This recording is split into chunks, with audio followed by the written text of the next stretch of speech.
At night, the Korean Peninsula looks like two different worlds. South Korea glows with cities, highways, and ports, while North Korea appears almost completely dark, except for a small patch around Pyongyang. But North Korea was not always the poorer half. Its story begins with foreign occupation, a hurried line drawn across a map, a war that never officially ended, and one family that turned a temporary government into a nuclear dynasty. For centuries, Korea existed as a single civilization with its own language, culture, and kingdoms. But that unity was shattered in 1910 when Japan formally annexed the peninsula. Japan expanded industry and infrastructure largely to serve its empire while imposing political repression, forced assimilation, economic exploitation, and efforts to suppress Korean identity. Resistance movements formed, and among the communist guerrillas fighting Japan in Manchuria was Kim Il-sung. Although the heroic legend later created around him became much larger, in August 1945, Japan surrendered at the end of World War II. Koreans expected liberation, but instead their country was divided. American officials proposed that Soviet forces accept the Japanese surrender north of the 38th parallel while American forces handled the south. The line was meant to be an occupation boundary, not a permanent international border, and no Korean representatives chose it. Soviet troops entered the north, American troops entered the south, and the Cold War arrived before Korea had formed a unified government. In the north, Soviet authorities supported Kim Il-sung. Land was redistributed, major industries were nationalized, and political rivals were gradually removed. In the south, the United States backed a separate government led by Syngman Rhee. In 1948, two states were created, the Republic of Korea in Seoul and the Democratic People's Republic of Korea in Pyongyang. Both claimed to represent all of Korea, and neither accepted the division as permanent. On June 25, 1950, North Korean forces invaded the South. They advanced rapidly, but a United States-led United Nations force intervened and pushed them back toward the Chinese border. China then entered the war in massive numbers and drove the UN forces south again. For 3 years, Korea became a battlefield. Cities changed hands. Families fled.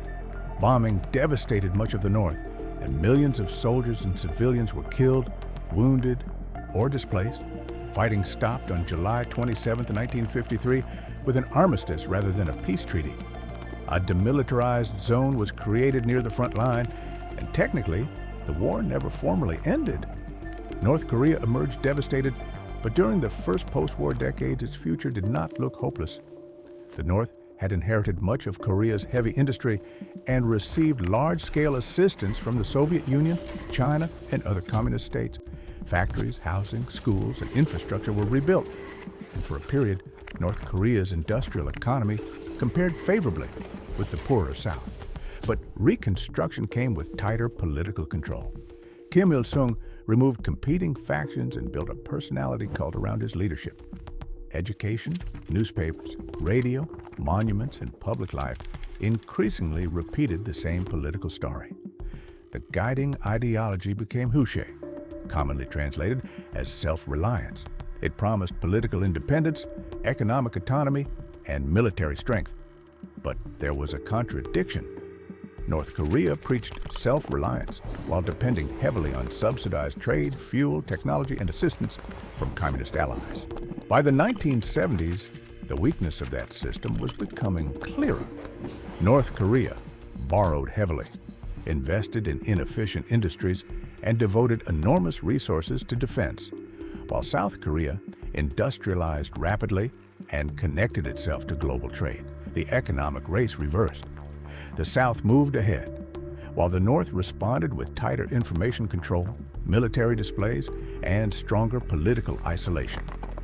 Kim Il-sung then prepared something unusual for a communist state: hereditary succession.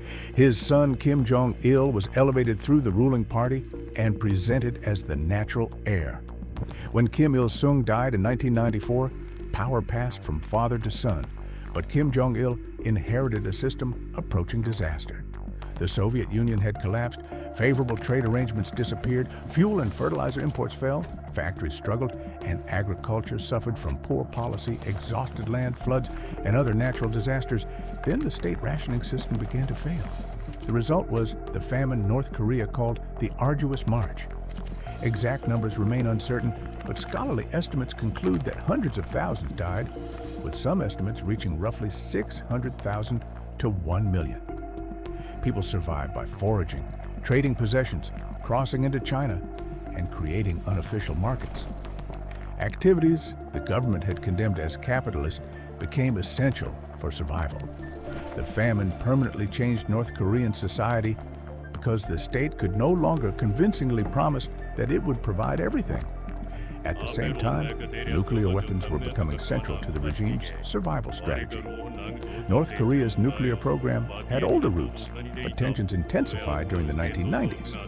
A 1994 agreement with the United States temporarily froze important nuclear facilities in exchange for energy assistance and improved relations. But the agreement later collapsed. North Korea withdrew from the Nuclear Non-Proliferation Treaty in 2003, and on October 9, 2006, it conducted its first nuclear test. The explosion was relatively small, but the political message was enormous.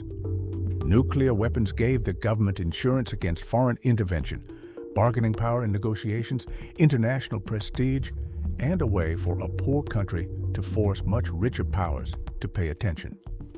When Kim Jong-il died in 2011, power passed again, this time to Kim Jong-un. Many outsiders wondered whether the dynasty would survive another succession, but Kim consolidated authority, removed powerful rivals, expanded missile development, and accelerated the nuclear program. North Korea conducted more nuclear tests and developed missiles capable of reaching far beyond the Korean Peninsula. By 2017, tensions with the United States became so intense that another war seemed possible, but the situation suddenly reversed. In 2018, Kim Jong-un met South Korean President Moon Jae-in and later met United States President Donald Trump in Singapore, the first summit between a sitting American president and a North Korean leader. The images were historic, but negotiations moved much more slowly. A second summit in Hanoi in 2019 ended without an agreement because the central dispute remained unresolved. How much of North Korea's nuclear program would be dismantled and how quickly would sanctions be removed? Diplomacy stalled and the weapons remained. Behind the international spectacle is the reality faced by ordinary North Koreans.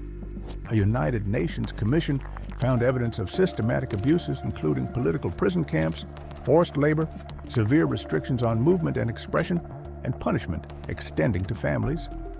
Independent information remains tightly controlled, although markets created during the famine continue to influence daily life. North Korea survived not through repression alone, but through nationalism, memories of invasion and war, fear of foreign enemies, strict information control, selective market activity, relationships with powerful neighbors, and the belief among elites that their own survival depends on the survival of the regime. North Korea is often reduced to strange images: synchronized parades, enormous statues, dark cities, missiles, and leaders surrounded by cheering crowds. But behind those images is a connected history. Japanese occupation created trauma. Foreign powers divided Korea without Korean consent. War destroyed the peninsula without producing a final peace treaty. Kim Il-sung transformed Reconstruction into personal rule. Economic failure helped produce famine. And nuclear weapons became the regime's ultimate shield. North Korea is not simply a country frozen in the past. It is a state built around the fear that losing control could mean losing everything.